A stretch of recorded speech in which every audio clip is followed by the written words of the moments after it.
This one's gonna be shorter because I want it to load and then crash. Takes get some sleep. I turned to the last of the football game, and they had a shootout between the Netherlands and Morocco, and the everybody. It's guys, Christians and Muslims pray differently. Okay, when Muslims pray, they're asking the Spirit of the Lord to help. Okay, they're not telling God to, direct the outcome. They're asking the Spirit of the Lord for help to do what they need to do. Okay, and then when they bow down later at the game, that's like showing, thanks for helping us, right? You got to understand that they're not telling God what to do. They're asking the Lord for help. They're Muslims. Okay, there is no God but God. God does not beget, nor is God begotten. God always is, and always is, and always will be. So they're just asking the Spirit of the Lord for help. Help us get this done. We'd like to get it done. We think it will really help us. Okay, and then when it happens, thanks for your help. So that's what they did, And I was talking to all the players, but they sit there and said, what the kid that the goalie blocked it, Bono blocked the thing. He said, well, he's got cramps. And it's hard on them. And it's like, well, it's also hard on the goalie guys. These guys have been playing the whole game. Both the goalie kids have been playing the whole game. When the one kid accidentally kicked it in, I felt bad for him. It's like, oh man, you had it, and then your leg knocked it in. And so you had to feel bad for him, It's like, that hurts. That's not fun, But they were going to play till someone lost and someone won, right? So I'm telling they're telling the kids, this is the first time they've ever done this, and I'm sitting there telling the kids, well, you've done this before, so just go up and do it, right? So the little number 21, he goes up and nails it right in. He's young, and the other young kid comes up and he missed it, But I was saying the same thing, same goes with you, you've done this before, just go up and nail it. But he missed it. I was like, oh, that's a bummer, because he set him up right. He just missed, he overstepped it. And so you're sitting there watching, and then the last kid, I knew the last kid was going to make it. And I was like, okay, he's going to make it. He's got it. He knows what he's going to do. And he knows what he's going to do, and he's going to do it. And he did it. Okay. Yeah. And so they won the soccer match, Yeah, I know lots of people, pray to the Lord. Okay, but they've got to understand the important thing is to obey what He said. Forgive debt, trespass, love one, eternal, faithful peace. So let people know. Let people know. Here's what the Lord gave us. Here was what this. Jesus and Muhammad both stood up for, and did the same thing. It's just the people in Arabia treated Muhammad differently than the people in the Roman Empire treated Jesus. And he goes, no, Caiaphas and Herod were supposed to stand up, okay, like the people in Medina, okay. But did the people in Mecca stand up? They were a larger group, and they came to attack and kill everybody in Medina. And then, but they prayed for the help of they had the Lord with them. They had Muhammad with them. And he told them, just have faith. The Lord has told us we're going to do this, and we're going to get it done. So just have faith. I believe in Him. Right? And it worked. It's like Las Cruces going to attack Deming. And the Lord got pushed away from Las Cruces to Deming. And then we stood our ground, and Deming repelled them. That's the bare bone equivalent of Medina being attacked by Mecca, or Silver City. Yeah, it'd be easier to defend Silver City than Deming. Yeah, probably. So it'd probably be wiser to go to Silver. They got to come up through the mountains, and we have the high ground. So yeah, it's like Medina is Silver City, and Las Cruces is Mecca, and they come in, and so that's better. That's a better analogy. Yeah. Deming would be hard to defend. Probably so. Yeah. Cruces go through a hot life like mother. They always do.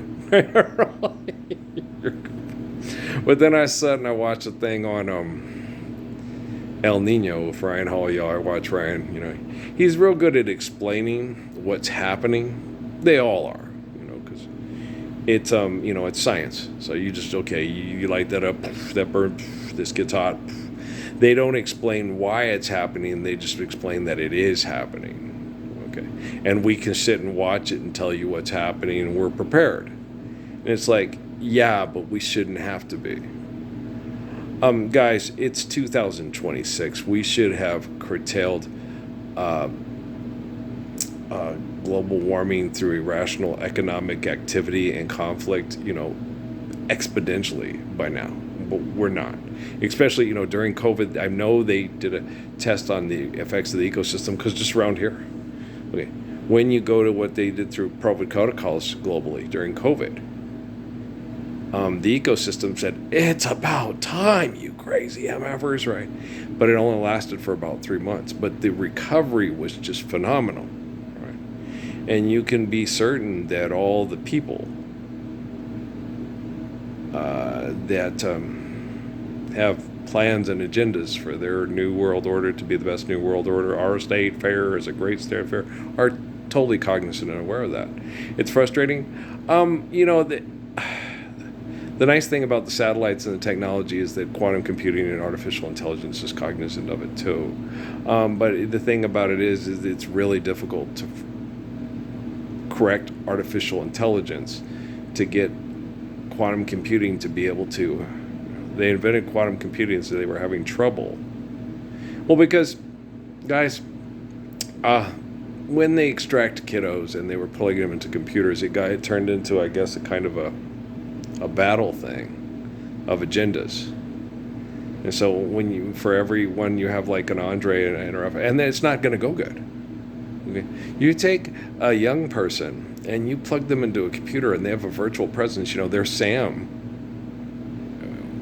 From freaking, what's the name of that? Quantum Leap. And you have to live vicariously through others that they project you into. I don't know how it works. I guess you're really strong.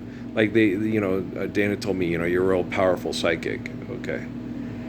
But they enhance it with plugging you into a computer that has a Wi-Fi signal that can gain access to every piece of equipment that affects your thinking in the house. Okay.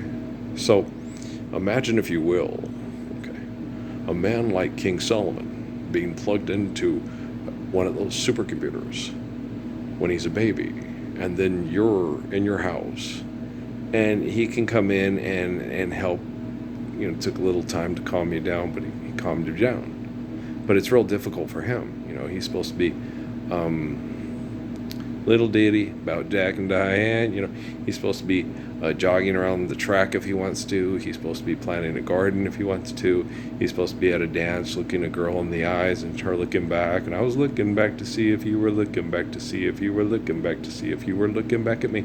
All the things that tender love and care makes. You don't have that. You have to live vicarious through other people. Some people listen, some people don't. Some people it's very gratifying and rewarding. And other people it's like, what the hell's wrong with this wackadoodle? They're sending me in to talk to this wackadoodle, and they instead of listening, it makes them worse. Well, that's why they sent you. What? Yeah. They want them to lose it and go kill somebody that they want killed. And it depends on who's in charge of the equipment and how it works and who they pointed out and how they figure out, why it's so warm in the Pacific, why is this, so. And so it's very disturbing, And so that's why it's very, very, very, very, very, very, very, very, very important that you forgive debt and trespass, love one, eternal faithful peace. And then have less, like I said about technology with you, that, eliminate the server. Eliminate the person, you got to pay me for access. This is my this, that. You have to eliminate, quote unquote, the server. You don't, it's too many cooks is going to spoil the stew, right? Too many hands in the cookie jar. Who sold the cookie from the cookie jar. And that's, pretty much that's where we're at. And that's why they didn't want to live the Lord's Prayer just yet with Parsons. You know, I think that, I'm pretty sure Rockefeller people do. You know damn well he's not going to do the things that you guys want him to do. And then he's going to explain. You can tell by the genome sequencing. And then he's going to explain to the people that were going through it and say, why didn't you go through it? It would have made our lives a lot easier. We'd be in a nicer place. We'd be healthier. We'd be having a better sex life if you'd just done what they wanted. It's like, yeah, but that would have given them the okay to keep me distracted and then mass murder billions of more people that they want to kill because they're not good enough for the New World Order. And that's unacceptable to me. No, give people the Lord's Prayer and then allow them to accept or reject it, and then allow them to continue their behaviors in either acceptance or rejection, and then get back with me. But in the meantime, what are you doing? Well, I'm just, I'm going to go take a shower together. Yeah. I'm going to be 60 in July, okay? I've dreamed all my life of having a wife, to have and to hold and to love. I'm 60 years old, right? And this isn't a new phenomenon. If you go study the Bible, John, the book of Revelation, what they did with Jesus and how it affected, the women he was supposed to be betrothed to and stuff like that. They had horrible things they had to deal with. Moses, he had to go out, his Bedouin wife, and they had to run and protect him. He had to separate himself from his wife, or they'd hunt down and kill his wife and his kids, and they were constantly separated by people trying to assassinate and kill him, and he had to stay, we always have to stay away from our families and our loved ones to keep the devil and Satan from, okay, that's what he really cares about, kill them, make him into an angry psycho like me, he thinks he's so high and mighty, he's on a moral high horse, he has an overdeveloped sense of honor, right? Life's eternal and grace is infinite. If you give in, like me and Michelle, or oh what, Papa don't, Papa don't, Papa don't. If you go around running acting like John McCain, who's gonna help everybody not have people up in their house acting like John McCain? Well, you think he's so funny, don't you? She's so cute. I love her so much. She's a good friend. She is. And the whole thing with Miriam Montalvo, Parsons, you're a good friend. Montalvo, in order to have good friends, one has to be a good friend, right? So, so you got to remember that. You got to understand that. Okay. So, to me, being a good friend is not work at all. And the load does not encumber me. He ain't heavy. He's my brother. When people can be selfish, it's very hard. And then they wonder why you avoid them. And it's like, because you take it for granted.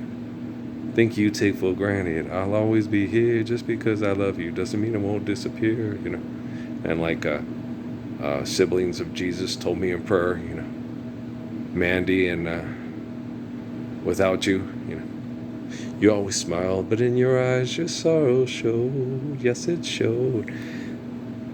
They got lots of money for drugs and lots of research for products, and the best products to keep you staying alive, suffering their genius. But no one wants to live the Lord's Prayer, so we don't have to stay alive suffering their genius. Sad eyes turn the other way.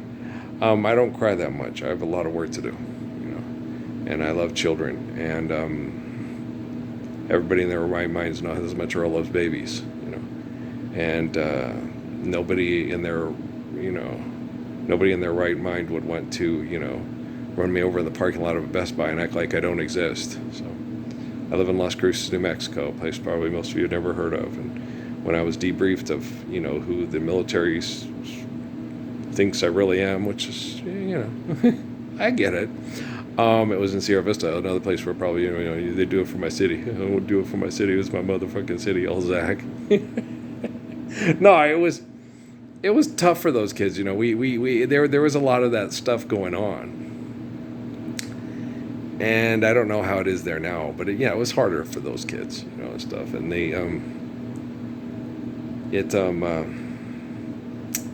it's wrong to put people in those kind of conditions, of economic conflict, economic competition, and this drive for economic success by keeping your nose clean and going to school, and and then you're a sellout, and it's like, no, I just don't want to continue this abuse, and I don't want to be abused, and I can't skate, I can't ball, I can't rap, I can't dance. So my best option is to become a technological manipulator that abuses you because you're abusing me because you tell me I'm a sellout because I can't rap, I can't dance, I can't ball. See what I mean? See, do you understand the traumatic position you put the nerd in? The geek, the techno geek, the manipulator in. Sheldon, and Leonard have to do this with Kirk. Otherwise, Kirk is going to terrorize them eternally. Okay. What about David Underhill? Well, he's a dumbass. He makes Leonard look like an ape playing chess. What about Earl? We ran him over in the parking lot of the Best Buy, and he's just a comic book character at Comic-Con. Oh. Okay. Holy, holy, holy Lord. Right. So, guys, we'll take care of the conditions that are causing the weather patterns that are still irrational because of the economic activity is irrational, right? And we'll take care of that. I'll just leave it up to me, myself, and Irene and the Messiahs. Just being silly. And we'll get that stuff going in the right direction. It's only taken a long time because more people choose to be selfish and less people choose to be righteous. And you can't make people choose to be righteous. And you can't stop them from being selfish. But you can be the excellent mathematical and scientific example for artificial general intelligence and quantum computing. Okay? And so that's what I'm doing. I'm getting, okay, I get emotional. Yeah, because I'm like you guys, I'm one of the people, I'm in the barn dancing. I get so emotional, baby, every time I think of, because I want to dance with somebody who loves me. But, yeah, it's, guys, life's eternal and grace is infinite. Earl's already over putting the crap in his body to make him, have the pain and of a drug addict and an alcoholic. I'm over that. Life's eternal and grace is infinite. Oh yeah, life goes on long after the thrills, and I'll recover. Guys, I'm 60. It's not like I was going to be Jack LaLanne. Well, I could be like Jack LaLanne, but I don't like to exercise that much. I'm more of a, an hour and a half, 4 days a week type guy. Okay, but I'm not Mr. Jumping Jacks all the time. But Earl, but it's just I've been having to help if I constantly focus on myself. I don't feel the pain and suffering of my Emily, and the kids that are having trouble getting through this. So I choose to embrace the suffering of the abused and the fat and the at 17, those of us with ravaged faces lacking in the social graces. And, look at me, I'm white and nerdy. I get abused because, and so, to try to help them, guys, don't take the revenge out on the jock. You're being worse than the damn jock. You're being an evil, vicious, evil petting zoo little shithead with technology that can abuse people because you think you can, but the residual effects are hideous. The kids are brat, the food is hideous. We're going to drink and smoke and fool around. Have a hook hand. Okay, you know what I'm saying. So, okay, guys, I love you very much. I'm going to stop here and load this one up because I want it to load more rapidly and I want to get to sleep here pretty soon. Okay, guys? I love you. I love you. I love you. I love you. I love you. Okay? So, Earl, you silly. I know I is. But, is keep the faith and grease for peace. I'm just kidding. But, remember Bowser? Sha-na-na-na, sha-na-na. That's actually is that the Silhouettes? Get a job.